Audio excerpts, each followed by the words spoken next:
Salut à tous, j'espère que vous allez bien. Alors, si toi, c'est maintenant que tu me découvres, alors je te demanderai de t'abonner, d'activer la cloche de notification pour être averti des prochaines vidéos, de partager la vidéo, de liker également et de nous laisser des commentaires également pour nous donner en fait la position géographique à laquelle tu me suis. Et également, sans oublier de laisser des commentaires également par rapport à vos impressions.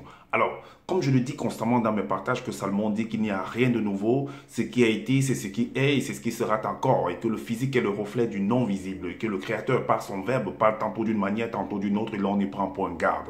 Alors, toi qui m'écoutes aujourd'hui, si tu ne prenais pas garde autrefois, dès à présent, commence à prendre garde par rapport à ce que tes yeux peuvent voir, tes oreilles peuvent entendre, tes sens peuvent capter au travers de la nature. Analyse bien la situation, retiens ce qui est bon et transmets-le également à tes enfants, afin qu'ils puissent sortir de l'ignorance, parce qu'il y a une formule qui dit que l'homme, l'enfant, la créature, la femme, l'être périt faute de connaissances. Il est primordial pour nous de pouvoir fusionner avec le savoir afin d'avoir une meilleure visibilité des choses. Et encore, nos pères, nos mères, dans les temps d'autrefois, ont toujours eu à appuyer leur dire par des métaphores, des énigmes, des paraboles, des dictons, en utilisant les éléments de la faune et de la flore. Et ils ne peuvent pas aller au-delà, car la loi du Créateur le veut ainsi. Et elle permet que nous soyons contenus dans un globe, dans une sphère, et personne ne peut sortir. Nous avons eu l'être, le mouvement, la création, la naissance et la mort dans ce globe-là. Est-ce que vous comprenez? Alors, je reviens encore vers vous pour vous partager en fait une histoire, un sujet qui a fait couler beaucoup d'encre, où certaines personnes n'ont jamais essayé de parler, d'aborder. Est-ce que vous comprenez? Ils sont toujours venus parler par rapport au sujet de Caïn et d'Abel, que soi-disant l'Éternel, d'autres disent que c'est Satan, ainsi de suite, leur a demandé de faire des sacrifices. Mais pour quelle raison ont-ils fait ce sacrifice-là? Quel était le but de ce sacrifice? Qu'est-ce qui se cachait derrière? Alors, c'est ce que nous allons vous dévoiler dans ce partage, parce que là, on va vous donner le code caché même du fratricide de Caïn. Alors, nous allons vous dévoiler en fait ce qui se cache derrière. Pourquoi est-ce que Caïn a tué son frère Abel? Est-ce que vous comprenez?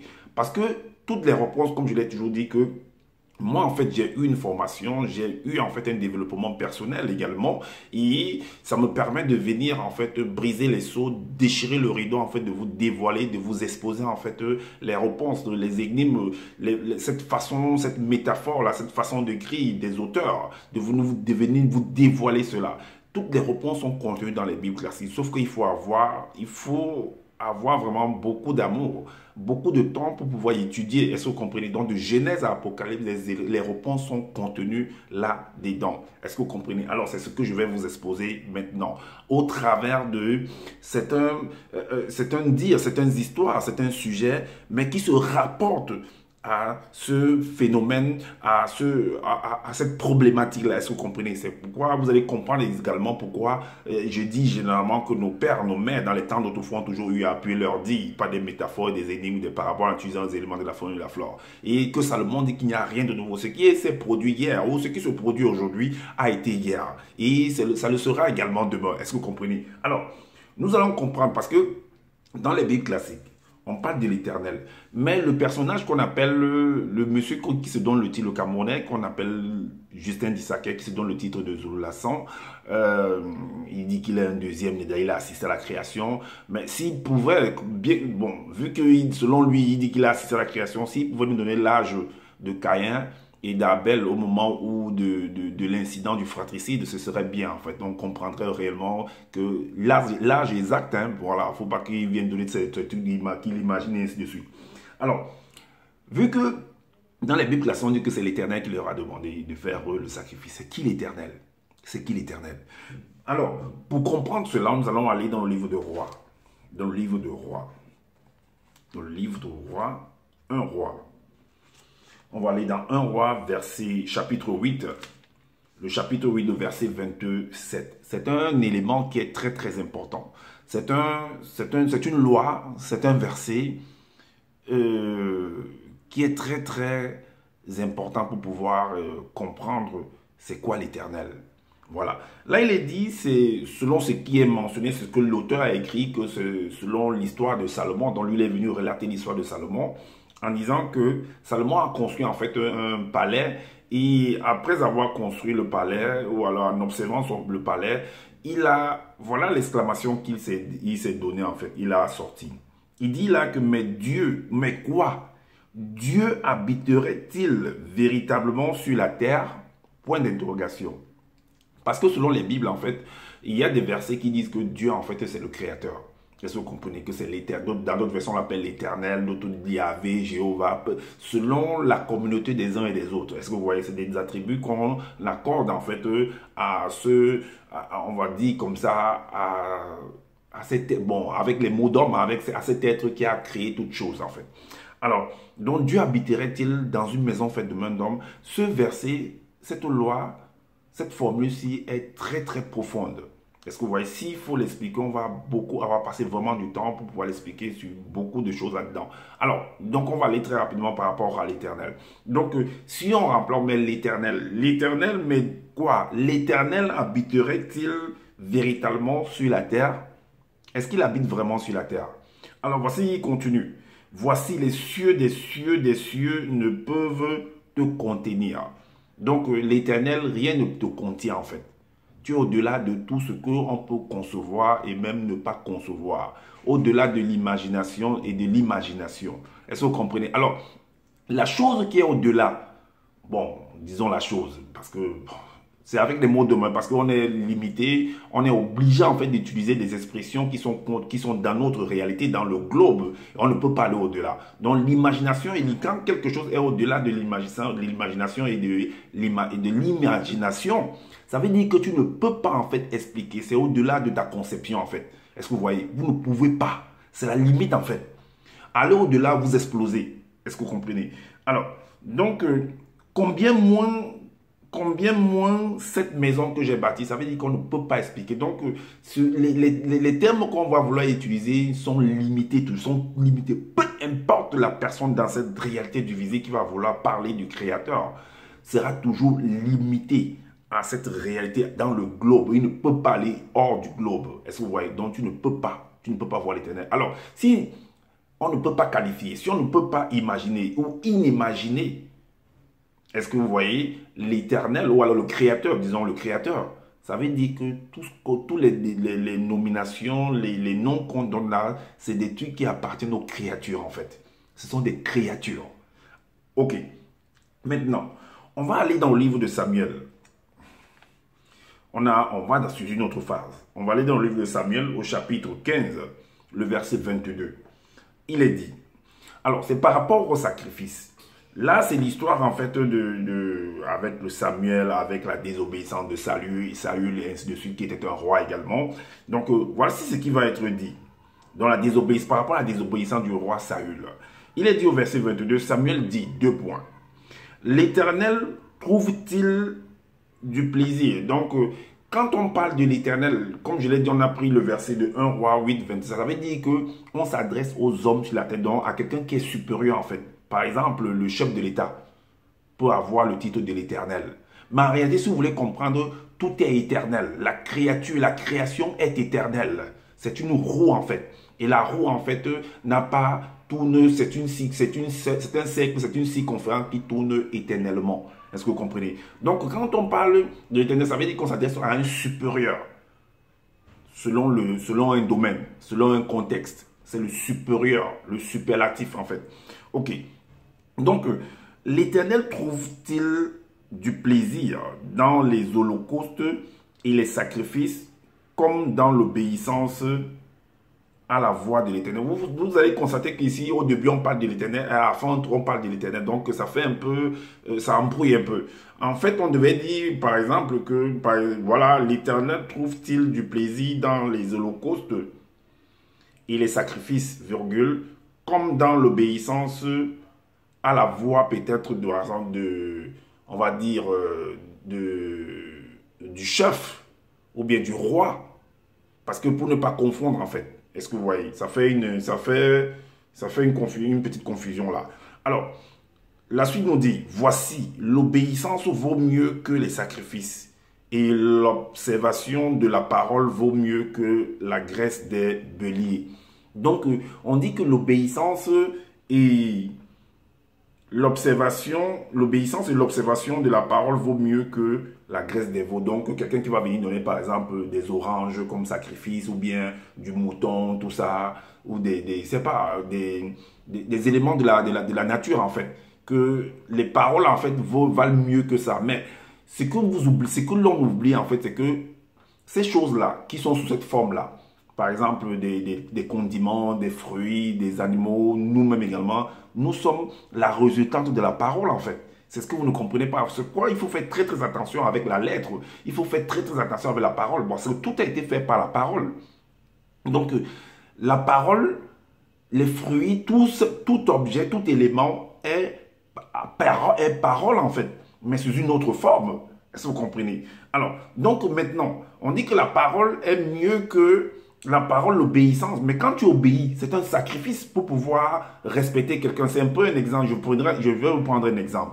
Si vous êtes habité dans la maison de votre papa et que votre papa dit qu'à 21 h, mes portes doivent être fermées, ça veut dire que toi, l'enfant qui vient après 21 h, tu es en train de désobéir à la loi que ton papa a instaurée dans la maison. Et là, tu es en train de bafouer sa loi. Mais en obéissant en fait à sa loi-là, mais pour obéir à la loi-là, c'est un sacrifice que tu dois faire pour obéir.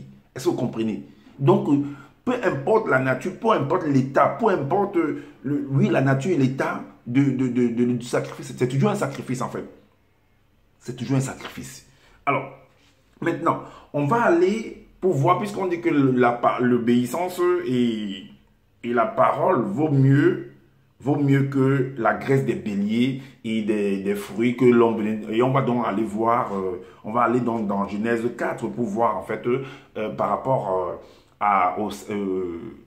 au sacrifice d'Abel et de Caïn, parce que Abel a donné en fait le bélier, dont la graisse, et Caïn a donné en fait les fruits de la terre, vu bien que l'animal en fait est un fruit également de la terre. Est-ce que vous comprenez? Donc c'est un jeu de mots, donc il faut faire très très attention.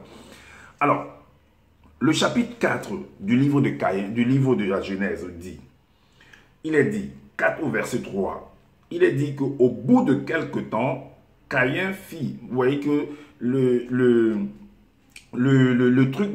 récit en fait est très restreint là-dedans, est très restreint. Alors si vous lisez là comme ça, parce que là il faut ouvrir en fait, il faut entrer en profondeur pour comprendre en fait ce qui s'est passé. Donc quand on lit le chapitre 4, on dit que oui, au verset 1, Ève et Adam, ils ont eu des enfants, tout ça, directement ils vont offrir des sacrifices. Mais il y a des événements, il y a des choses qui manquent là-dedans en fait. Il y a des choses qui manquent là-dedans, dans ce récit, dans cette histoire-là. Donc, lisons néanmoins. Il est dit qu'au verset 3, au bout de quelques temps, ils avaient quel âge? Caïn avait quel âge? Abel avait quel âge? Ok. Au bout de quelques temps, Caïn fit à l'Éternel une offrande des fruits. Caïn fit à l'Éternel une offrande des fruits de la terre. Est-ce que vous voyez? Donc, Caïn a donné des offrandes de la terre. Par contre, Abel, lui, il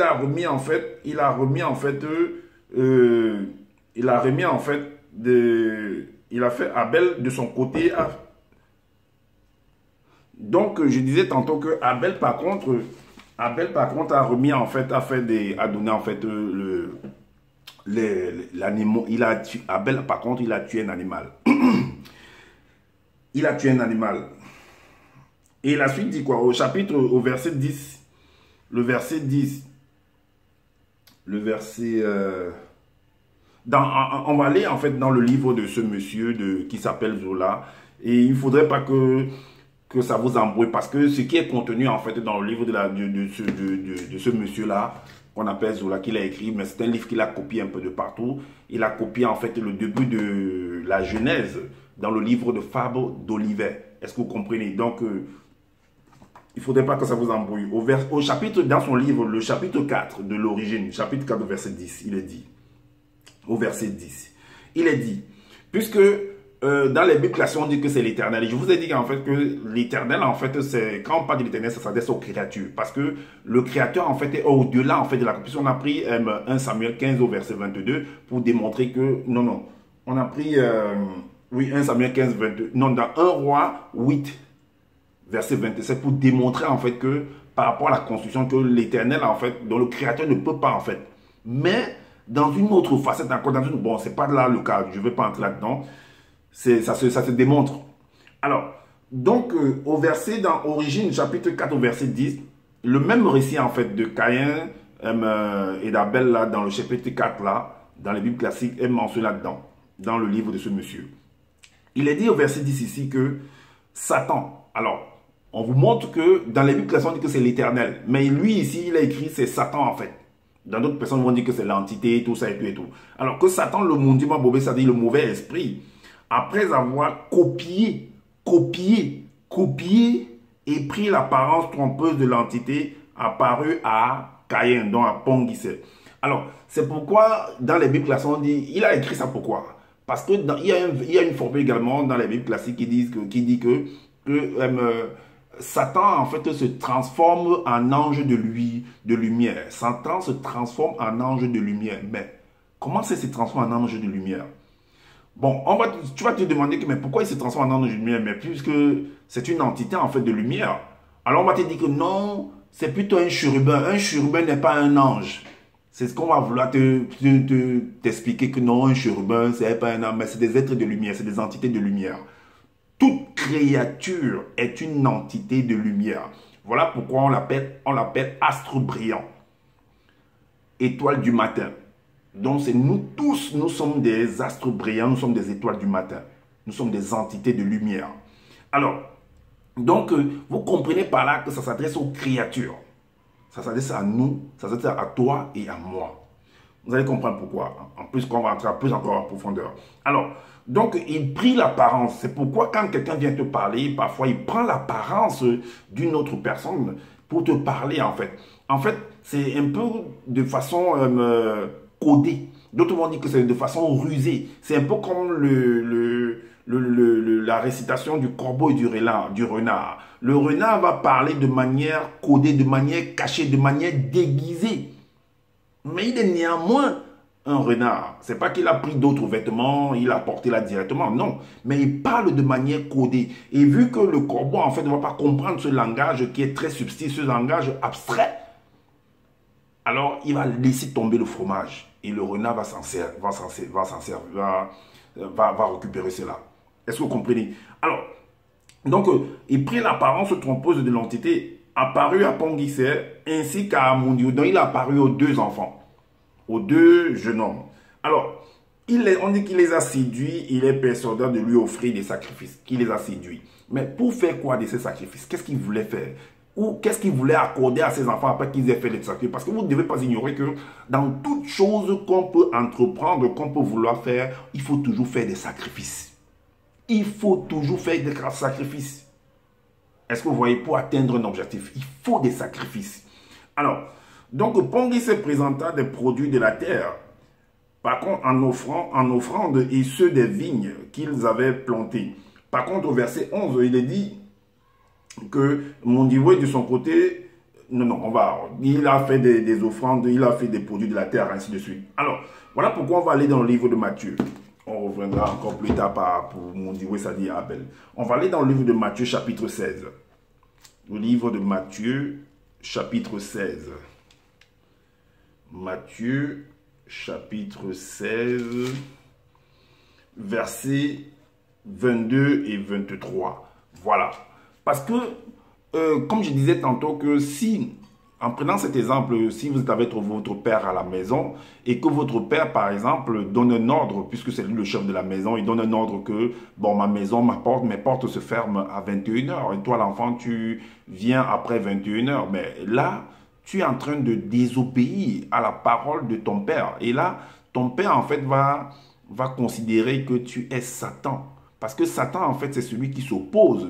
Maintenant, si toi, l'enfant, tu as grandi, tu es adulte, tu vas aussi faire tes constructions de ton côté et que chez toi, tu ne voudrais pas recevoir des gens, par exemple, le lundi ou le mardi, bon, c'est un jour que tu vas choisir au courant de la semaine, et que ton père, qui quand tu étais chez lui, t'avait dit qu'à 21h, tu n'entres pas, ben, après 21h, que personne n'entre, et que chez toi, ton père arrive, par exemple, le lundi, un jour à laquelle tu ne voudrais pas recevoir des gens, mais lui aussi, il est considéré comme Satan. Est-ce que vous comprenez? Alors, donc vous allez comprendre ça ici avec les versets que nous allons prendre ici. Nous allons prendre ici par rapport à la conversation de... Alors, je disais tantôt qu'on va prendre ça ici avec la conversation de Pierre et de Jésus selon les Bibles classiques. Au verset 23. Au verset le 22 et le 23. Écoutez ce qu'il est dit. Là, le titre, c'est Jésus annonce ses souffrances et sa mort. Ses souffrances et sa mort. Voici ce que Pierre va faire. Pierre, l'ayant pris, donc il va prendre Jésus parce que généralement, même en cette époque-ci, quand tu vois un homme qui parle par exemple de la soi-disant, qui prêche, qui est là devant un pupitre, qui parle ou bien qui parle devant, on va dire voilà un homme de Dieu. Comme peut-être certaines personnes, quand vous m'entendez, vous dites que voilà un homme de Dieu. Mais toi qui dis que tu es un homme de Dieu, toi-même tu es un homme de Dieu. Toi-même tu es un homme de Dieu. Alors, maintenant, donc il va prendre Pierre, il va prendre Jésus. Il va l'amener de côté pour lui parler. Parce que Jésus est censé être en fait le leader du groupe. Mais sauf que Pierre va s'opposer en fait à la parole du leader. La parole du leader va être par exemple un principe de la communauté, c'est la coutume en fait. C'est la coutume, c'est la tradition. Il est le garant de la tradition en parlant de Jésus. Alors, Pierre va vouloir bafouer en fait cette coutume-là, cette tradition-là. Est-ce que vous voyez? Donc il va vouloir aller à la croix, il va s'opposer en fait. Et quand tu t'opposes en fait, c'est pourquoi il dit que Satan, ça veut dire c'est celui qui s'oppose. Donc de la même manière que Pierre peut être Satan, c'est de la même manière que Jésus peut être Satan également par rapport pour Pierre. Comme j'ai pris l'exemple de votre père et de le père, le fils et le père. Alors, Pierre, l'ayant pris à part, se mit à le reprendre et dit, à Dieu ne plaise, Seigneur, cela ne t'arrivera pas. Donc, il refuse le fait qu'il dise que non, il va mourir. En fait, lui n'arrive pas à concevoir cela, il n'accepte pas ça en lui. Alors, mais Jésus, se retournant, dit à Pierre, arrière de moi, Satan. Mais ça veut dire que est-ce que quand je ne sais pas comment Satan est, pour que je ne sais pas. Ou alors, Pierre ici s'est déguisé en ange de lumière pour venir parler à Jésus, afin que Jésus puisse accepter en fait les paroles de Pierre. Point d'interrogation. Puisqu'on a dit que même le monsieur de Zola dit que Satan s'est déguisé en ange de lumière pour venir parler à Caïn et à Abel, afin de lui offrir des sacrifices. Est-ce que vous comprenez? Donc, Pierre également s'est déguisé, ou Satan s'est déguisé également, ou Pierre s'est déguisé en ange de lumière pour venir parler à Jésus. Parce que Jésus a dit de lui, arrière de moi, Satan. Ou par rapport à l'exemple que j'ai pris du corbeau et du renard, où le corbeau en fait a camouflé ses paroles pour parler. Donc, camoufler ses paroles, en fait, c'est utiliser un langage technique, un jargon, en fait, adapté à un certain domaine, en fait, qui n'est pas accessible à tout le monde. Est-ce que vous comprenez? Donc, arrière de moi, Satan, tu mets en scandale, car tes pensées ne sont pas les pensées de Dieu, mais celles des hommes. Est-ce que vous voyez? Donc, tes pensées, ta manière de concevoir ne va à l'encontre des règles de notre communauté, va à l'encontre des règles de notre tradition, de notre communauté. Est-ce que vous comprenez? Donc, on ne peut pas accepter ça parce qu'il y a déjà une fondation qui a été faite. Alors, on ne peut pas accepter qu'une tierce personne vienne bafouer, vienne détruire cela. C'est un peu comme l'Église catholique. C'est un peu comme les coutumes de chaque ethnie. Personne ne peut, les garants de la tradition, de chaque tradition ne peuvent pas accepter qu'une tierce personne vienne détruire ça. C'est un peu comme si Zoula quittait avec sa tradition des doigts là pour venir imposer ça aux habitants par exemple de la Côte d'Ivoire ou bien je ne sais pas de la France ou bien je ne sais pas de Haïti ou bien des îles ou des Antilles. Ou alors c'est comme si Zoula avec son loba il vient imposer par exemple au Bamléké que les Bamlékés puissent abandonner leur tradition des Bamlékés et puissent adhérer à la tradition ou à la coutume Sawa, des doigts là. Est-ce que vous comprenez un peu? Mais ce n'est pas possible en fait. Alors, donc, voilà qu'il a traité l'autre. C'est là où on comprend, vous comprenez par là que ça s'adresse aux hommes sur la terre. Maintenant, On revient en fait sur le domaine, sur le problème du sacrifice là. Comme on a expliqué et tout, vous avez compris. Alors, donc dans le livre de Lévitique, au chapitre 2, le chapitre 2, c'est les offrandes. Donc en parlant des choses, les fruits de la terre. Comme j'ai dit, que ce soit les animaux, la faune ou la flore, c'est toujours des fruits de la terre. Nous également, nous sommes des fruits de la terre. Alors, lorsque quelqu'un, au verset 1, chapitre 2 de Lévitique, lorsque quelqu'un fera à l'Éternel une offrande en don, son offrande sera de fleurs de farine. Il versera de l'huile dessus et il y ajoutera de l'encens. Est-ce que vous voyez? Donc, on vous dit, parce que, quand tu viens offrir, il faut que les gens mangent. Parce que quand tu viens, les gens, vous voyez dans les églises catholiques, les gens viennent donner des poulets, des fruits, des dons, c'est des sacrifices en fait. Parce qu'ils pensent obtenir un truc derrière. Ils ne savent pas, peut-être ils ont fait des prières, ils se disent que non, ils vont obtenir par exemple un travail, un mariage, un tout et tout. Parce que ce que vous ne devez pas comprendre, c'est que pour obtenir un travail, il faudrait que tu ailles à l'école. Pour certains, il faudrait que tu ailles à l'école. Parce qu'il y a d'autres qui ne sont pas allés à l'école dans les bancs, mais qui ont une fois de l'école à la maison. Parce que quand tes parents te parlent, c'est un enseignement. Maintenant, donc il faut avoir certainement, tout le monde dit il faut avoir un diplôme. C'est des règles. Il faut avoir un diplôme, il faut postuler. Il faut envoyer ton CV et ainsi de suite. Ce n'est pas que tu vas donner les dons à l'église là-bas, tu n'as pas envoyé des CV, tu dors chez toi et puis le travail, on va t'appeler pour le travail. Ça dit, oublie ça complètement. Alors, donc maintenant, on va dans Lévitique également, Lévitique chapitre 3, verset 1. Là, le titre, c'est les sacrifices d'action de grâce. On dit, ici, on dit offrande, mais comme si ce n'était pas des sacrifices en fait. Et par contre, ici, au chapitre 3, on dit les sacrifices d'action de grâce. Même là-bas, c'est des sacrifices d'action de grâce. Mais néanmoins, on va lire au verset 1. Lorsque quelqu'un offrira à l'Éternel un sacrifice d'action de grâce, s'il offre du gros bétail, mâle ou femelle, il offrira sans défaut devant l'Éternel. Donc là, ça nous ramène directement à Abel. Or, pour les offrandes ici, du chapitre 2, verset 1, ça nous ramène directement à Caïn. Est-ce que vous comprenez? Alors, on va revenir dans le Genèse chapitre 4, au verset 3 et 4. Alors, au bout de quelque temps, Caïn fit à l'Éternel une offrande des fruits de la terre. Vous voyez, ça rejoint en fait le livre de Lévitique 2, le livre de Lévitique chapitre 3, verset 1, les deux versets 1. Les deux versets 1. Alors, maintenant, au verset 4, ici, il est dit, donc le verset 3, au bout de quelque temps, Caïn fit à l'Éternel une offrande des fruits de la terre. Et Abel, de son côté, en fit une des premiers-nés de son troupeau et de leur graisse. Est-ce que vous comprenez? Et de leur graisse. Alors, on s'arrête là, on ne va pas lire le reste parce qu'il y a une suite, mais on va s'arrêter d'abord là. Il y a un point là. Et de leur graisse, un point. Alors, maintenant, comme je disais tantôt, quel était le but de ces sacrifices en fait? Qu'est-ce qu'ils voulaient obtenir en fait derrière ces sacrifices-là? Est-ce que vous comprenez? Parce que c'est très très important de savoir. On ne va pas venir dire que non, Satan a dit que non, bien l'Éternel a dit que non, venez m'offrir des sacrifices. Qu'est-ce qu'ils attendaient? C'était quoi le projet derrière tout ça? Parce que dans toute chose qu'on fait, comme je l'ai dit, on fait des sacrifices pour obtenir quelque chose. On fait des sacrifices pour obtenir un travail, pour obtenir une femme, pour obtenir des enfants. Il faut faire des sacrifices, il y a des choses.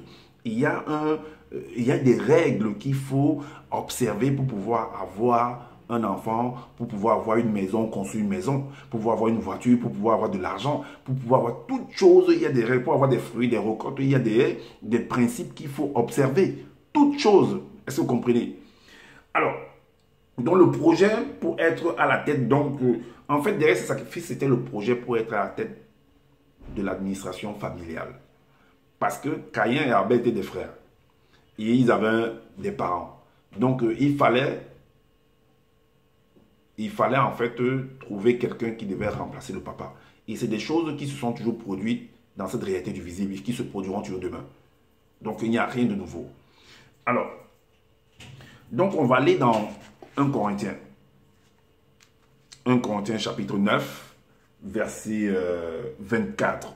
Il est dit, ne savez-vous pas que ceux qui courent dans le stade courent tous, mais qu'un seul remporte le prix? Point d'interrogation. Alors, courez de manière à le remporter. Donc, les deux frères, ils étaient dans une compétition.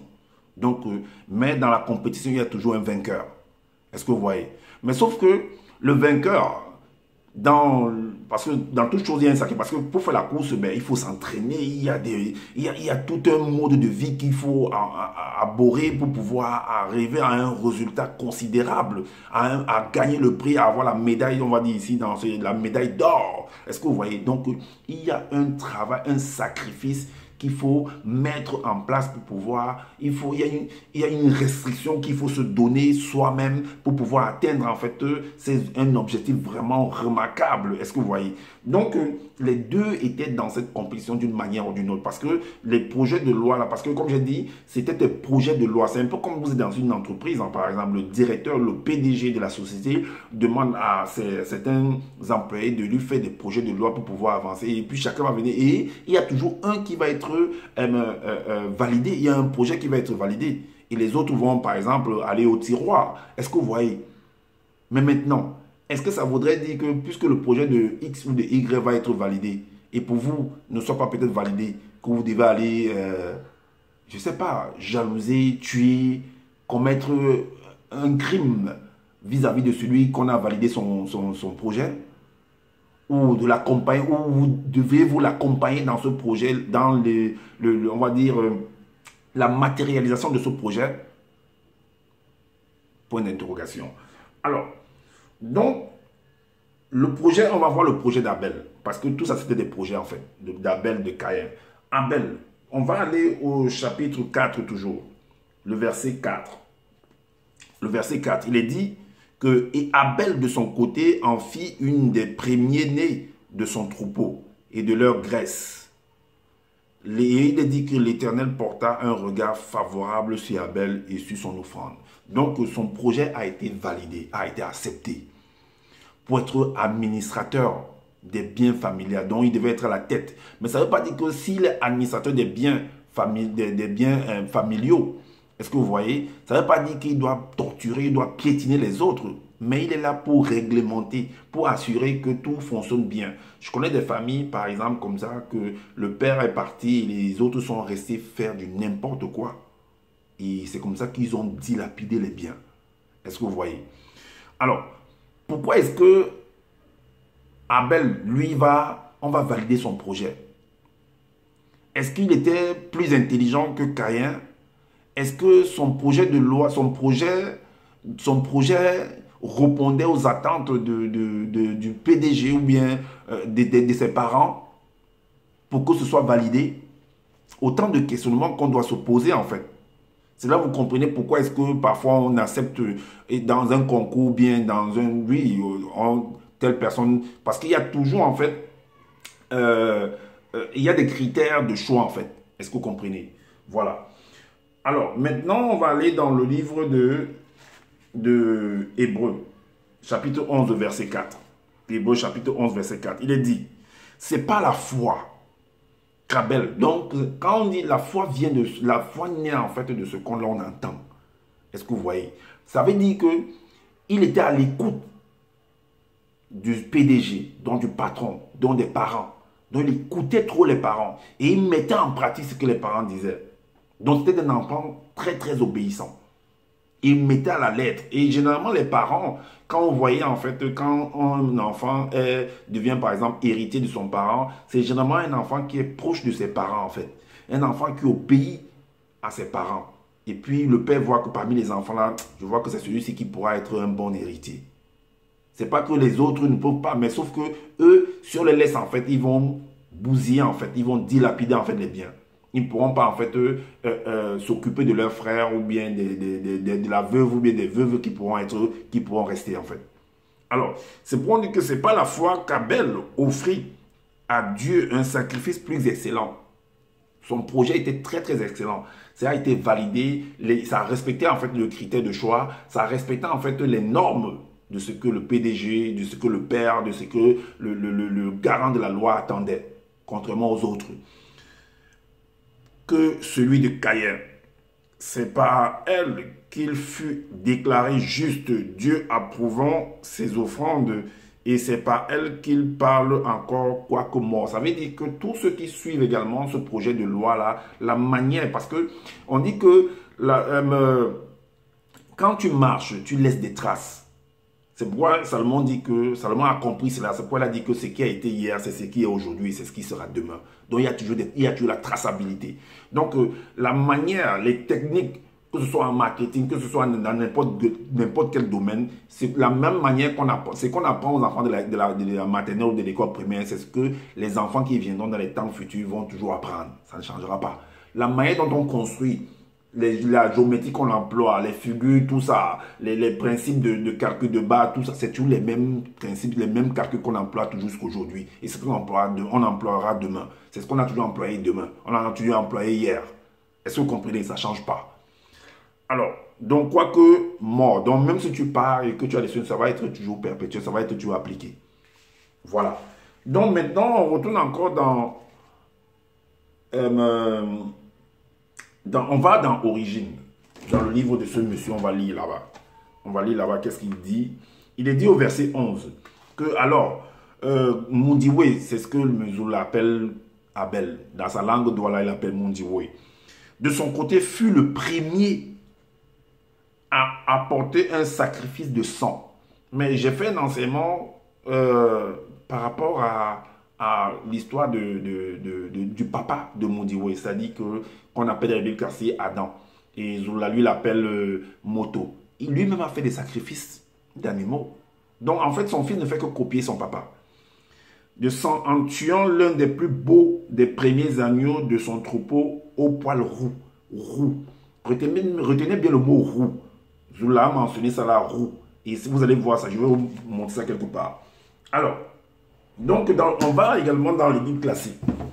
On ouvre une autre fenêtre dans les Bibles classiques au chapitre 25 par rapport à l'histoire de Jacob et de Ésaü. Cette histoire de Jacob et Ésaü explique de manière profonde l'histoire qu'il y a eu entre Caïn et Abel. L'histoire de Jacob et de Ésaü.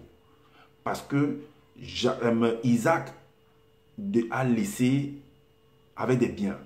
Et il devait avoir un héritier, un administrateur. Et sauf que il y a eu trop de polémiques. Il y a eu un choix qui a été fait. On a validé le projet de l'un. Bon, bien que dans ce projet-là, en fait, il y a eu en fait toujours de la ruse, en fait. Il y a eu du camouflage, en fait. Il y a eu de la manipulation là derrière. Mais quoi qu'il en soit, il y a néanmoins eu quelqu'un qui a été à la tête. Et l'autre n'a pas accepté. Est-ce que vous voyez? Donc, l'aîné, le grand frère qui est Ésaü, n'a pas accepté que Jacob, qui est soit le petit frère, puisse être à la tête.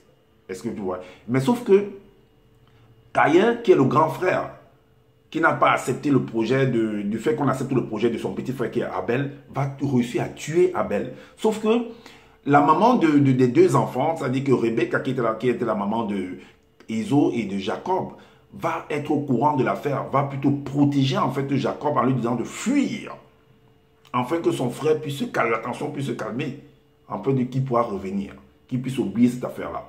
Ok, donc voilà pourquoi dans Genèse, au chapitre 25, le verset 25, il est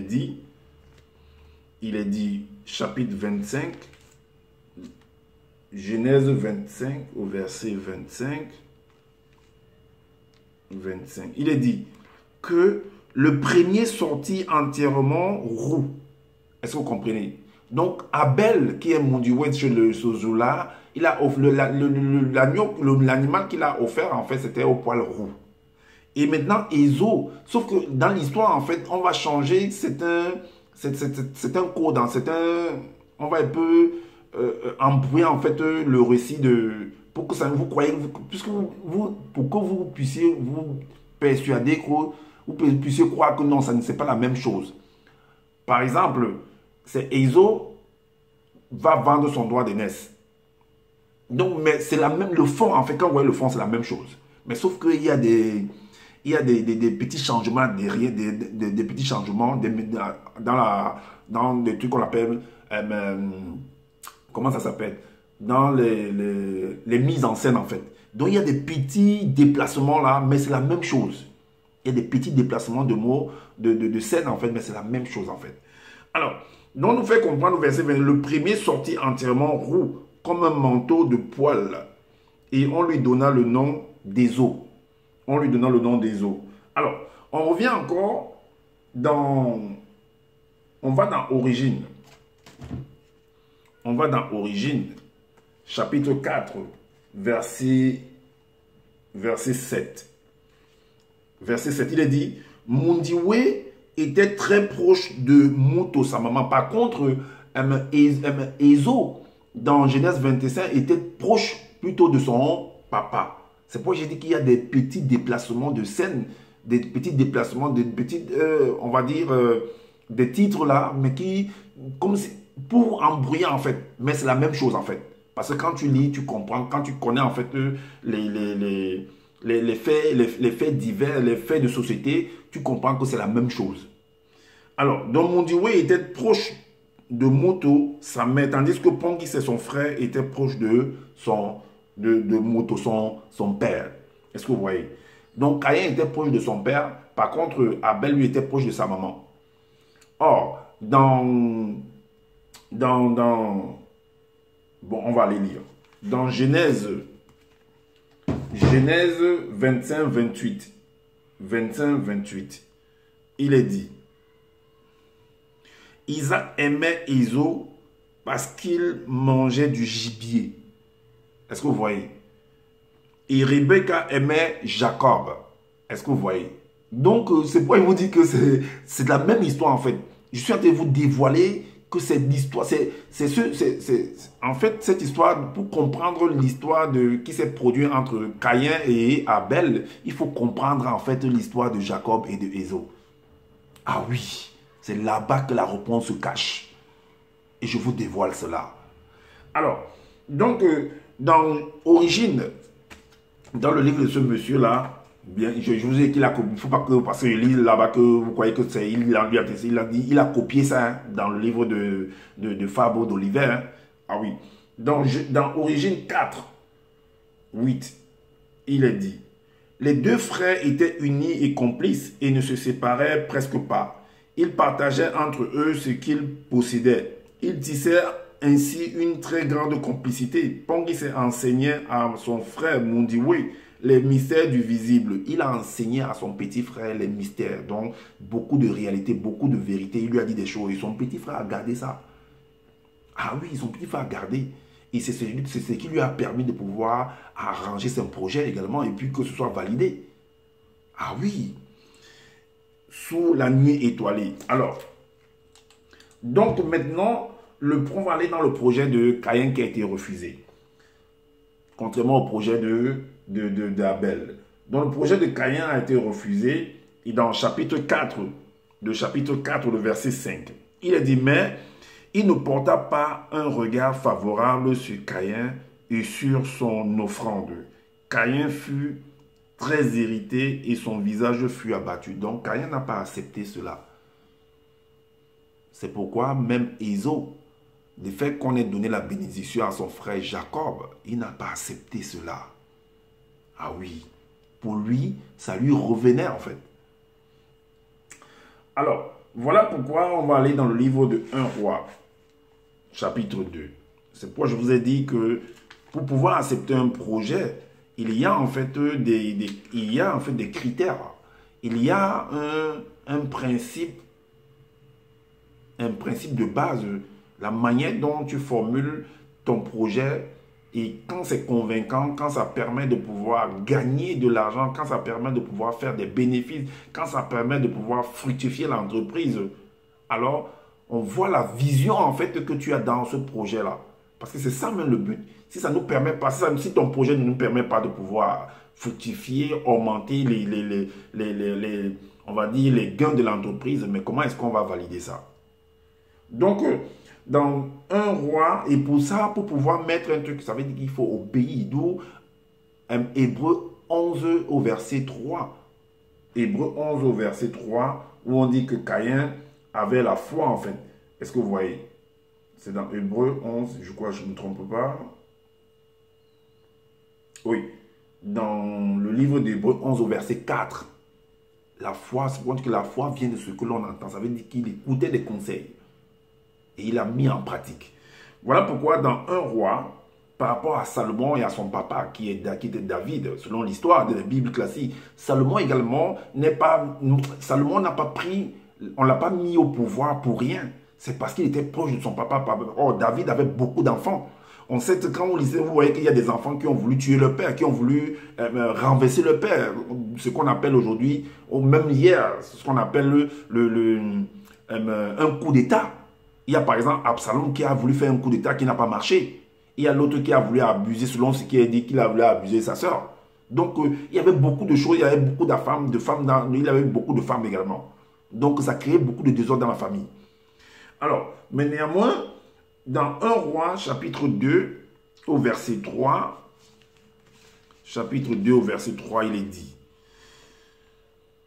Alors, David va dire à son fils Salomon, il dit, observe les commandements de l'Éternel, ton Dieu, en marchant dans ses voies et en gardant ses lois, ses ordonnances, ses jugements et ses préceptes, selon ce qui est écrit dans la loi de Moïse, afin que tu réussisses dans tout ce que tu feras et partout où tu te trouveras. Donc, observe cela, ces principes-là qu'on t'enseigne à l'école, que tes parents t'ont enseigné, mets en pratique et là tu réussiras. Et là tes projets seront valables. On va valider tes projets. Ça veut dire que si Abel son projet a été validé, contrairement au projet d'Abel, de Caïn, ça veut dire qu'Abel, lui, c'était un désordonné en fait. C'est quelqu'un qui n'obéissait pas, il faisait qu'à sa tête. Et on va voir ça par rapport à Ésaü et à Jacob. Alors, donc voilà pourquoi on va dans le livre de Matthieu. Dans le livre de Matthieu, il est dit, Matthieu chapitre 23, au verset 25, il est dit, malheur à vous, scribes et pharisiens, hypocrites, parce que vous nettoyez le dehors de la coupe et du plat, et qu'au-dedans, ils sont pleins de rapines et d'intempérance. Ça veut dire quoi? On vous fait comprendre, Jésus est en train de faire comprendre en fait à certaines catégories de personnes que eux, en fait, c'est des gens qui ne coûtent pas en fait, mais qui veulent venir, plus tard, veulent venir réclamer comme si en fait ils avaient le droit. Donc ça veut dire que Abel lui va écouter comment les parents parlent et il va mettre en pratique. Par exemple, par contre, à Caïn lui il fait du désordre et tout et tout. Et maintenant quand ça revient, l'administration revient à Abel, ben, il veut venir maintenant faire comme si oh, on l'a méprisé, lui on l'a abandonné. Pourtant c'est lui qui a le droit d'aînesse lui revient et ainsi de suite. Mais si tu as abandonné les choses de la maison, si tu as abandonné les trucs de l'entreprise, mais ton droit d'aînesse va partir ailleurs. Ton petit frère va prendre ton droit d'aînesse. Comme ça a été le cas avec Ésaü et Jacob. Tout simplement. Tu montres que tu n'as pas le temps, tu n'as pas d'intérêt à pouvoir gérer, à gérer en fait l'entreprise. Et c'est ce qui s'est produit. Alors, donc on va également dans Genèse 26. Genèse chapitre 26. 26, le verset 34 et 35. 26, 34. Verset 34. Non, qu'est-ce que je fais? On va dans Genèse 26. Voilà. Le verset 34 et 35. Voilà. Donc là, il est dit, on va donner le comportement de Ésaü. Et c'est le même cas, c'est ce que j'expliquais par rapport à Caïn. Ben, c'est comme si son droit d'aînesse est parti en fait sur son petit frère Abel. Voilà, parce qu'il n'a pas d'intérêt, il s'en fout, il fait du désordre, il fait n'importe quoi. Est-ce que vous voyez? Donc, Ésaü, âgé de 40 ans, prit pour femme Judith, fille de Béri, le Hétien, et Basmat, fille d'Élon, le Hétien. Sa maman, elle fut, ces femmes-là, en parlant de ces femmes-là, elles furent un sujet d'amertume pour le cœur d'Isaac et de Rebecca. Donc, ça veut dire que le comportement d'Ésaü par rapport à sa vie n'a pas été valable, n'a pas été validé pour ses parents. Ses parents n'ont pas validé en fait ce comportement-là.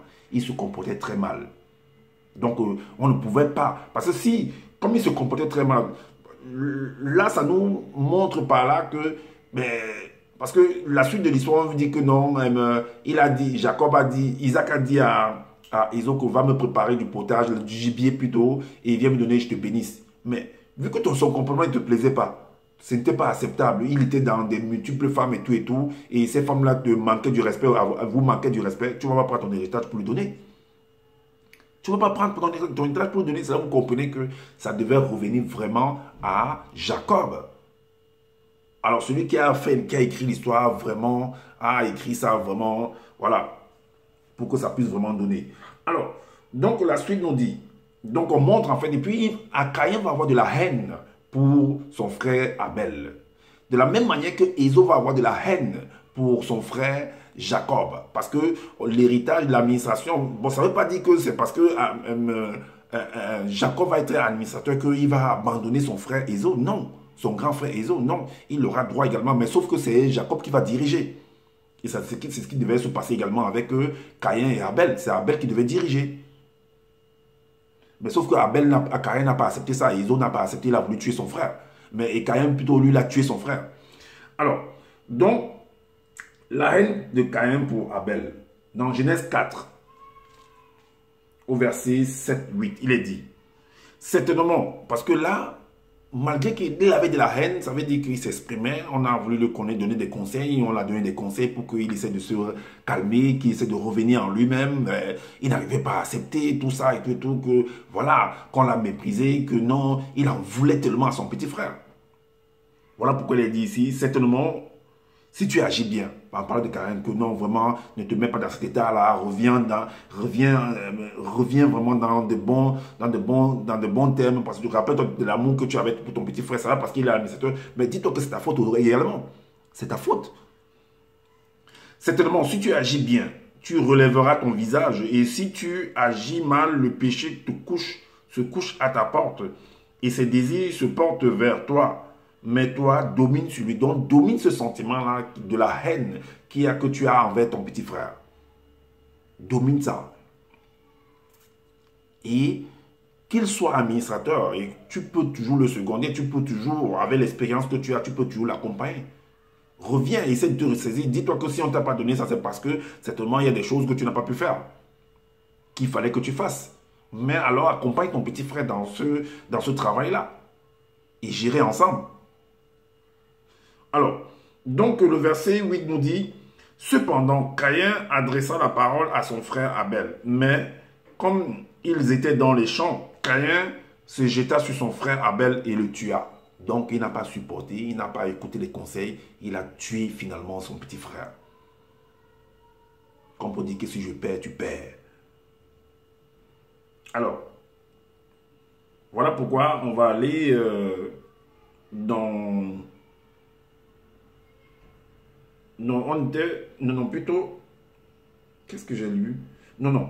Alors, donc dans Genèse 4 au verset 4, il est dit, « Et Abel de son côté en fit une des premiers-nés de son troupeau et leur graisse. Et l'Éternel porta un regard favorable sur Abel et sur son offrande. » Donc voilà, donc on a accepté l'offrande, comme je disais, on a accepté l'offrande d'Abel. Par contre, Caïn, on n'a pas accepté son offrande. On n'a pas accepté son offrande. Est-ce que vous voyez? On n'a pas accepté son offrande. Voilà pourquoi, on reste d'abord par rapport à Abel. Donc, dans Genèse 4, au verset 4, on a accepté l'offrande d'Abel. Et dans Genèse 4, verset 5, on n'a pas accepté l'offrande de Caïn. Est-ce que vous voyez? Voilà pourquoi on va dans Genèse, chapitre 27. 27 au verset 7. Il est dit, « Apporte-moi du gibier. » Apporte-moi du gibier. Là, c'était pour accorder la bénédiction. Parce que ça veut dire que si l'offrande d'Abel a été acceptée, ça veut dire qu'on va l'accorder la bénédiction. On va les troniser. Est-ce que vous voyez? On va le faire asseoir sur le fauteuil de l'administrateur, en tant qu'administrateur. Voilà pourquoi il est dit ici par rapport à Ésaü, parce qu'ils ont biaisé un peu la chose ici. Ici, il est dit au verset 27 du chapitre Genèse, chapitre 27, au verset 7, il est dit, « Apporte-moi du gibier et fais-moi un mets que je mangerai, et je te bénirai devant l'Éternel avant ma mort. » Le verset 28 nous dit, le verset 28 dit ici, « Que Dieu te donne de la rosée, ça c'est la bénédiction, que Dieu te donne de la rosée du ciel et de la graisse de la terre, du blé et du vin en abondance. Est-ce que vous voyez? Et le verset 29 nous dit que des peuples te soient soumis et que des nations se prosternent devant toi, sois le maître de tes frères et que les fils de ta mère se prosternent devant toi. Maudit soit quiconque te maudira et béni soit quiconque te bénira. Est-ce que vous voyez? Donc, quand on dit que les gens se prosternent devant toi, ça veut dire que c'est toi l'administrateur, c'est toi qui seras le chef du village, c'est toi qui seras le roi, c'est toi qui seras le père de la famille. Est-ce que vous voyez? Donc, ça veut dire qu'on demandera conseil chez toi.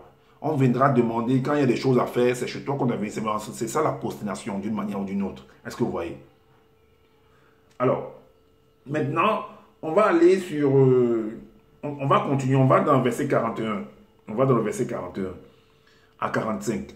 Il est dit, Ésaü conçut de la haine quand il a vu en fait tous ces avantages-là, quoique lui n'était pas désavantagé par rapport au partage des biens parce qu'il avait toujours droit aux biens également. C'est pas comme si en fait, comme son petit frère devenait par exemple administrateur des biens et que lui, il ne devait plus manger, il devait mourir de faim. Non. Donc, Ésaü conçut de la haine contre Jacob à cause de la bénédiction dont son père l'avait béni. Et Ésaü disait en son cœur, les jours du deuil de mon père vont approcher, et je tuerai Jacob, mon frère. On rapporta à Rebecca les paroles d'Ésaü, son fils aîné.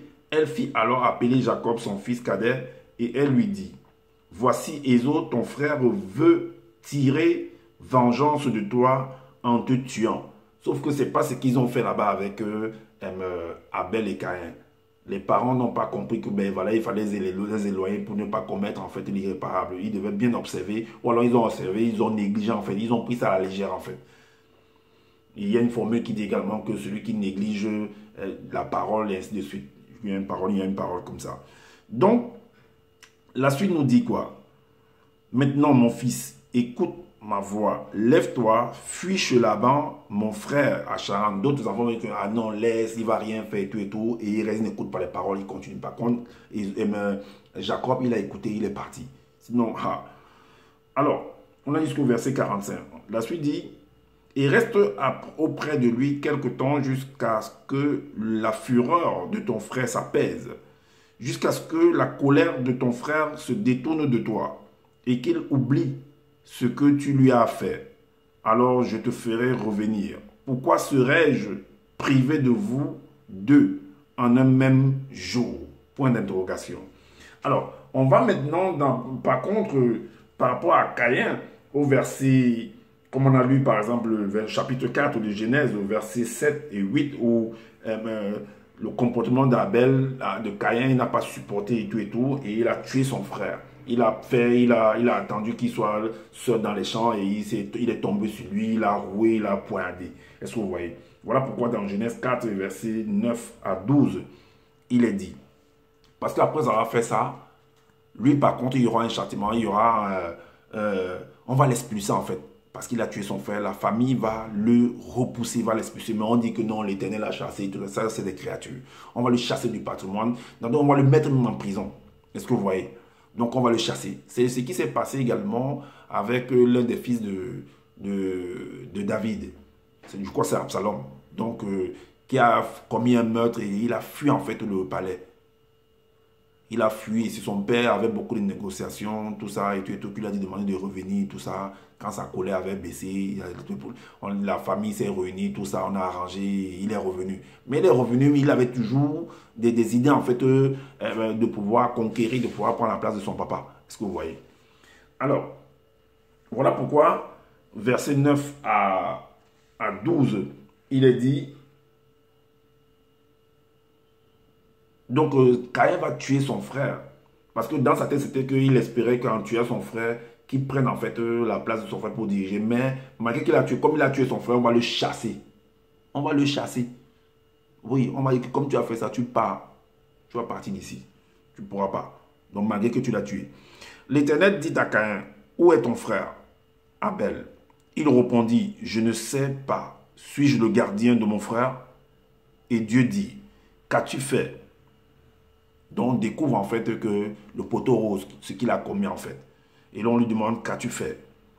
La voix du sang de ton frère crie de la terre jusqu'à moi. Alors, puisque tu l'as fait maintenant, tu seras maudit de la terre qui a ouvert sa bouche pour recevoir de ta main le sang de ton frère. Alors, donc, le verset nous dit, quand tu cultiveras le sol, il ne te donnera plus sa richesse. Tu seras errant et vagabond sur la terre.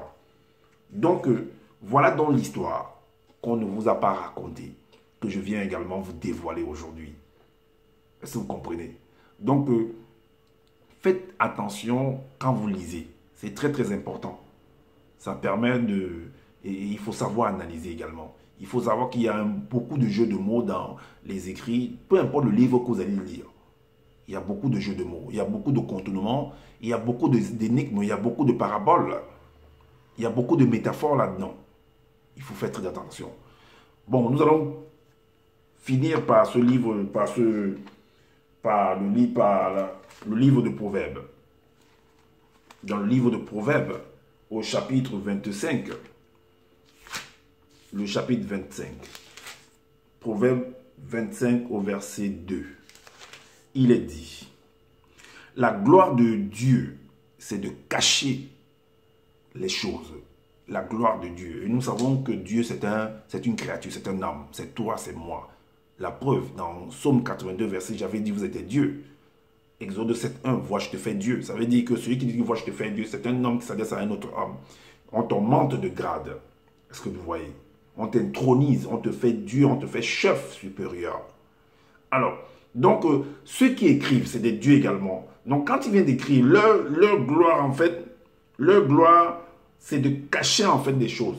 Pour que ce ne soit pas facile pour toi. C'est pour dire que pour arriver, par exemple, à l'île au trésor, ben, il y a des énigmes. C'est un peu comme les clés du Fort Boyard. Pour sortir avec un trésor là-bas, il faut travailler le mindset. Il faut travailler ta tête. Pour obtenir, pour gagner la course, comme on a vu dans 1 Corinthiens 9, 24, pour gagner la course, le prix, ben, il y a des sacrifices à faire. Donc il faut utiliser la tête, il faut utiliser, il y a une restriction que tu te donnes à toi-même. Est-ce que vous voyez? Tu entres dans une sorte de régime pour atteindre un objectif très très considérable. Et quand on voit le résultat, on applaudit seulement.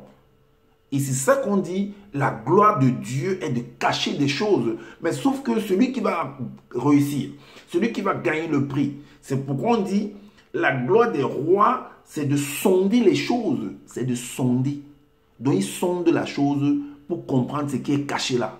Et c'est ce qu'on vient de faire là avec vous, pour cacher, on vient de vous montrer, de sonder et de vous montrer ce qui est caché entre l'histoire de Caïn et d'Abel selon les Bibles classiques. Pourquoi est-ce qu'ils ont fait des sacrifices? Quel était le but? Qu'est-ce qu'ils recherchaient derrière? Est-ce que vous voyez? Voilà. En prenant l'histoire de Jacob et de Ésaü, parce que c'est la même chose. Ce sont on va dire que c'est le même principe en fait. Mais sauf que les gens ne vous disent pas ça. Donc on vient en fait de sonder ce qui a été caché, qui n'est pas permis à tout, qui n'est pas ouvert, qui n'est pas à la portée de tout le monde. Est-ce que vous voyez? Alors, c'est ce que j'avais à vous partager encore. Donc, comme je le dis constamment, je n'ai pas la science infuse. Alors, si vous trouvez qu'il y a des manquements par rapport à ce que je viens de dire, en commentaire, dites-nous qu'est-ce que vous en pensez. Et faites des vidéos si possible, afin d'aider les gens, la communauté, les uns et les autres, à pouvoir mieux comprendre les choses. Est-ce que vous voyez, ce sera bénéfique toujours pour nous. Ça permettra également de pouvoir apprendre également de vous. Est-ce que vous comprenez? Alors, donc, partagez massivement cette vidéo aussi. Et comme j'ai dit, faites des commentaires, partagez, likez et abonnez-vous également à ma chaîne et activez la cloche de notification pour être averti des prochaines vidéos. Et je vous dis de prendre soin de votre famille car c'est important. De prendre soin de votre santé également car c'est important également pour le combat, à la suite du combat, je vais dire. Alors, donc je vous dis à bientôt pour une prochaine vidéo. Ciao!